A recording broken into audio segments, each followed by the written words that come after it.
Mengingat juga buah nangka itu kan kalau mateng buahnya wangi ya, dan sangat segar banget. Terus kalau kita sengaja beli di pasar buah nangka yang sudah matang itu lumayan mahal. Makanya tidak sedikit orang yang mendambakan memiliki pohon nangka yang dapat berbuah lebat dan besar. Dan untuk sebab itu banyak sekali masyarakat yang sengaja mencari bibitnya di toko online, di tukang pembibitan pertanian maupun di tempat yang lainnya ya.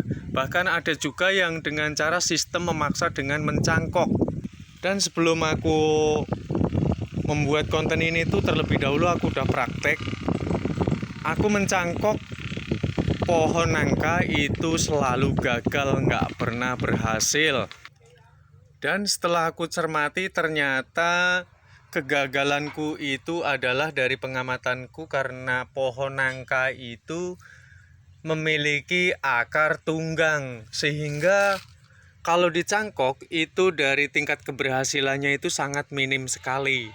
Jadi rata-rata mereka pada menggunakan sistem sambung pucuk atau okulasi. Jika dengan adanya sambung pucuk gagal, maka sobat tuh dapat melakukan dengan cara demikian. Mengangkat polybag yang akan disambungkan di okulasi langsung ditempelkan, kemudian langsung diikat dengan solasi seperti ini ya. Jadi dilukai dari keduanya, terus kemudian lakukan solasi ya. Biarkan dia tumbuh dan nanti dia akan rekat dengan sendirinya. 3 kali mencangkok, selama 3 kali juga aku gagal nih. Karena aku punya pohon nangka itu bagus banget, buahnya manis banget dan lebat gitu ya. Makanya aku penasaran, akhirnya aku cangkok gitu. Kata orang tua aku sih pohon nangka itu nggak bisa dicangkok gitu. Tapi aku kan ngeyel, aku penasaran, aku praktekin sendiri. Ternyata betul-betul nggak bisa loh.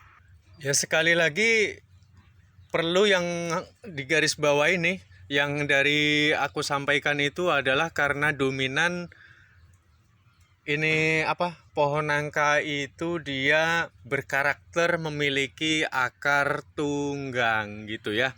Andai kata ada yang berhasil itu paling hanya 1-2 orang ya. Aku rasa mah pasti akan banyak tingkat kegagalan. Nah sekarang ini tuh satu gagang ya.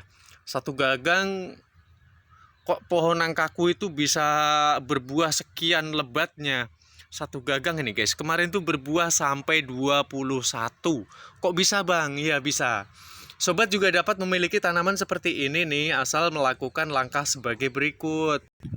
Yang pertama kita harus tahu dulu jenis nangka apa yang akan kita rawat atau yang akan kita tanam. Karena jenis nangka itu beda-beda, ada yang berbuah satu gagang itu bisa belasan bahkan bisa puluhan ya. Kayak aku kemarin 21, pernah juga satu gagang itu 17. Nah, ada yang karakter nangka itu seperti ini tuh nangka buah biasa ya, lokal yang ada di sekitar rumah kita. Terutama itu di wilayah Jawa nangkanya tuh seperti ini. Satu gagang itu hanya dapat berisi 1 hingga 4 buah. Nah, ini nih yang aku kemarin tuh gagal untuk mencangkok nih. Kan sayang kan. Mana ini dia lagi berfokus ke dalam pembuahan kan. Aduh kataku mah. Dan banyak sekali yang menyangka kalau ini itu adalah nangka sayur. Ini bukan nangka sayur sohib. Jadi memang karakternya mirip dengan nangka sayur. Tapi kalau nangka sayur itu dia identik itu dari seluruh pohonnya gini berbuah itu hingga merata. Itu yang nangka sayur subur ya. Asal pohonnya subur dia berbuahnya itu di hampir memenuhi di bagian batangnya. Sedangkan nangka yang aku miliki ini adalah persilangan antara nangka dengan cempedak. Atau mungkin kalau dari daerah Kalimantan, apakah itu nangkadak bang? Aku rasa iya kayaknya. Karena dulu aku dari Kalimantan, nangkadak itu kalau nggak salah di Kalimantan itu namanya cempedak ya. Cempedak kalau di bahasa umumnya ya, kalau di tanah Jawa tuh. Terus dalam mengamati aku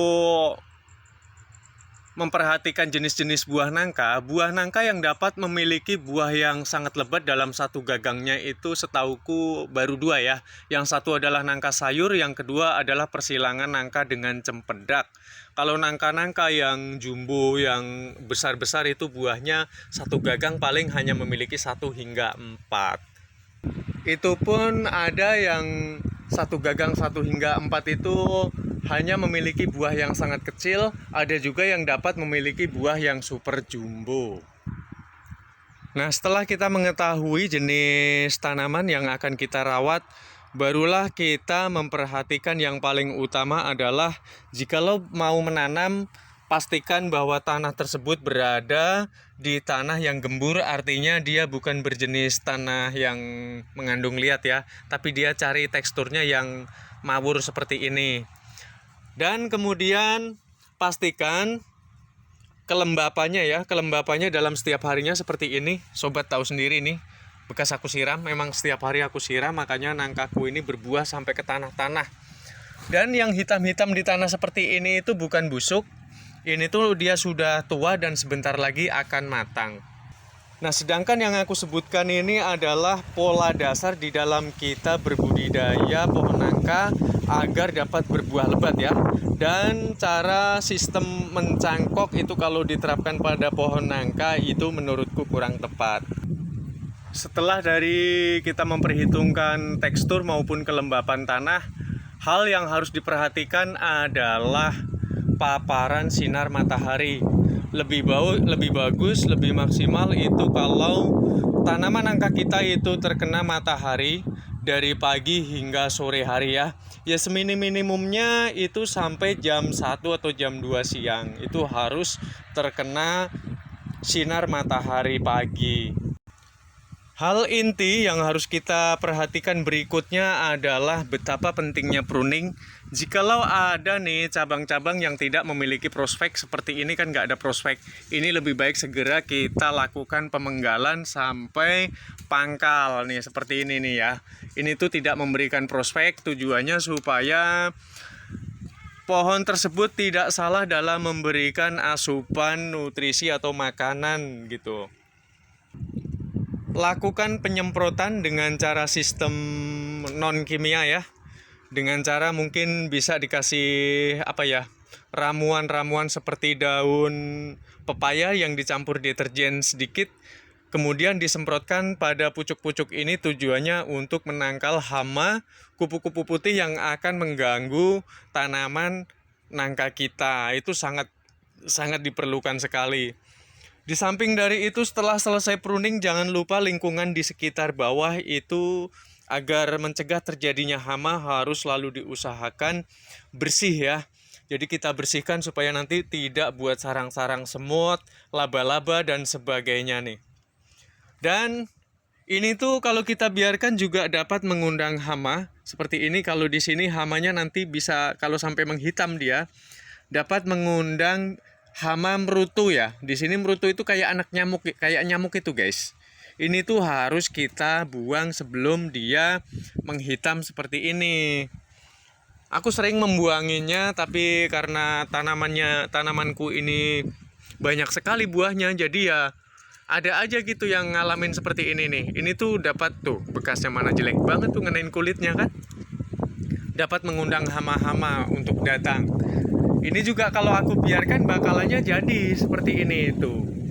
Ini tuh berawal dari kupu-kupu putih nih teman-teman. Harus kita basmi menggunakan semprotan yang alami aja ya. Kalau mau dimakan sendiri, kalau aku rekomendasi dari aku sih nggak usah main bahan kimia-kimia yang maksudnya mahal-mahal itu. Nih kalau mau lengkapnya nih sobat, dapat campurkan 1 liter air, terus kemudian diberi 2 batang rokok boleh ya, mau pakai puntung pun boleh yang dirasa nanti takarannya itu cukup lah untuk membasmi hama seperti ini ya. Deterjen 1 sendok teh, terus kemudian itu jenisnya Sunlight ya, jangan yang panas ya. Sunlight itu kan di tangan kan nggak ngelupas. Terus kemudian ada tembakau, 2 batang tembakau, atau mungkin bisa juga pakai puntung, bisa juga mungkin kalau yang ada tembakau dicampurkan dengan tembakau, dan kalau ada pepaya silahkan tuh di blender. Daun pepaya berikut pelepahnya secukupnya di blender, disaring, kemudian dilarutkan dan siap untuk disemprotkan. Nah seperti ini nih, ini wayahnya nih aku membersihkan karena sudah semingguan lah ini belum aku semprot lagi ya. Nih kupu-kupunya tuh kayak gini nih teman-teman nih, kupu-kupu yang badung ini nih warna kupu-kupunya tuh. Oke, aku rasa treatment yang paling pondasi, paling utama sudah aku berikan sama kalian. Info seputaran aku bercocok tanam, menanam ini, itu kita perlu pemahaman dan kita butuh memang dalam perawatan ya, kita harus seksama ini dalam mencermati pohon nangka kita, karena banyak aspek pendukung agar nangka ini tuh dapat tumbuh subur dan dapat berbuah lebat. Oke ya, kalau tadi mungkin sobat nanya, abang pakai pupuk apa gitu. Kalau aku sih jujur aku nggak pakai pupuk apapun, tapi kalau ada semacam kayak aku buat cairan-cairan seperti air cucian beras, terus kemudian ada mungkin sari buah daripada dibuang gitu, aku suka siramkan ke bawah sini. Dan lebih utamanya aku lebih pakai pupuk yang mudah didapat, yaitu pupuk bekas bakaran sampah teman-teman. Itu sangat mujarab sekali. Bakaran sampah itu dapat menetralisir, jadi meminimalisir, menetralisir juga, meminimalisir juga. Meminimalisir dalam arti kata meminimalisir kekeringan, menetralisir tanah tersebut itu supaya tidak sembarang hama itu mau, kan nggak semua hama itu suka dengan abu ya, dengan abu-abu itu, bahkan ada yang benci dengan itu, terutama apa, semut rangrang. Oke ya, ini mah udah panjang banget aku menjelaskan. Jikalau ada kurangnya berkenaan dengan seputaran tanaman nangka di dalam mencangkok, di dalam merawat dan sebagainya ya, itu dari kedangkalan ilmu aku, jadi mohon dimaafkan ya. Dan terima kasih sudah ikuti tayanganku. Jikalau ini konten-kontenku dirasa bermanfaat, boleh dong di like ya. Terima kasih buat semuanya, bye bye.